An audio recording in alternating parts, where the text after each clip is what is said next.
Hey, it's Kelly from MX Hideout. I just want to share a quick video on a lot of common problems that I've been seeing on these Keihin FCR carbs I've been working on lately. So if you have an issue like hanging idle, it's running lean, or it's backfiring, won't start easy, it's bogging, any frustrating problem that you've tried to fix or haven't tried to fix, this will just do a quick breakdown of the common problems that I've seen. The first thing you can do with the carb on the bike is checking the fuel screw. The front of the bike is this way, the fuel screw is in the front here. It's hard to access unless you have a nice, short, strong tool. I like this Tusk one where you can get in there really easily. So just properly adjusting the fuel screw, but I've also seen that when you take the fuel screw out, there's supposed to be a spring, a washer, and a rubber O-ring.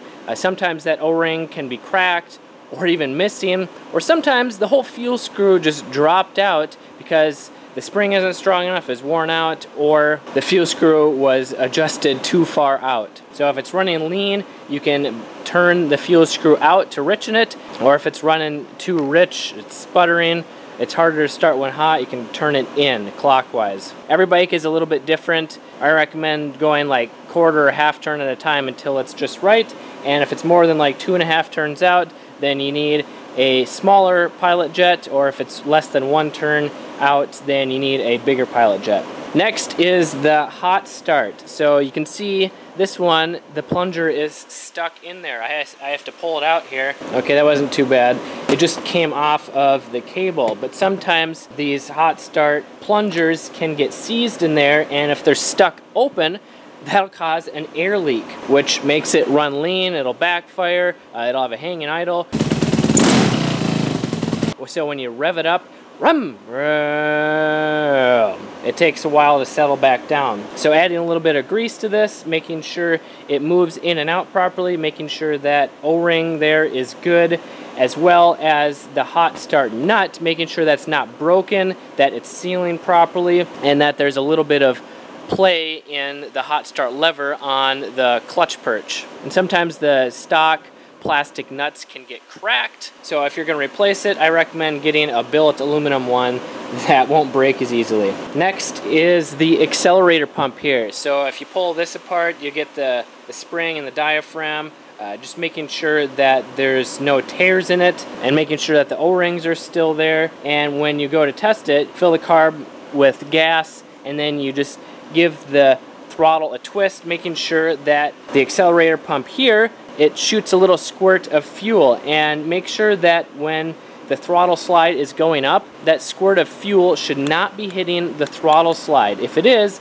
it's not properly timed, and you need to adjust it by turning this screw. And I'll add the spec to get the proper dimension here. I believe it's like 100 to 110 thousandths from here to here. So when you get that properly timed, the squirt should be shooting just below the slide as it's going up. Another thing that I learned is that you can install this throttle slide plate backwards. On a previous bike, this is on the engine side, I didn't realize it till I pulled the carb out for like the 3rd time. I'm like, that letter there, it's supposed to be an M, but it was a W, and the top of that plate has a different shape there, so it was causing some erratic idle, hanging idle. It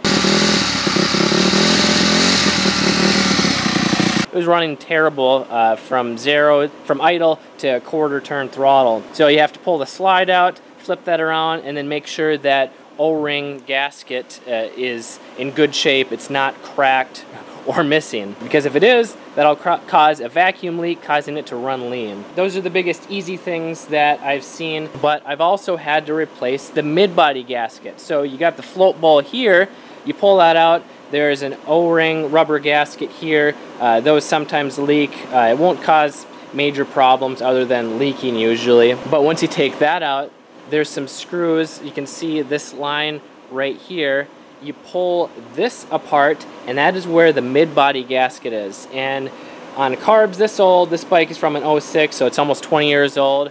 Eventually that rubber gasket, it turns into like jelly. And if you're using bad gas, or if you've used carb cleaner, or if previous owners used carb cleaner, that's really harsh on those rubber gaskets, and they can clog the passages, which are very important to making it easy to start, have crisp throttle response, rumba, wamba, wamba. So if you've tried all the common problems, if you've tried changing the jetting, and you still can't figure out why your bike isn't starting or running crisp, it might be the mid-body gasket, especially if it's an older bike. Those are the common problems that I've seen. I know there are plenty of other problems. I mean, I've had to replace the O-rings in this fuel inlet because it was leaking. It didn't cause it to run poorly, but it was just leaking, and I don't like leaking gas. So if you've had another problem with your Keihin FCR MX pumper carb, post it in the comments below.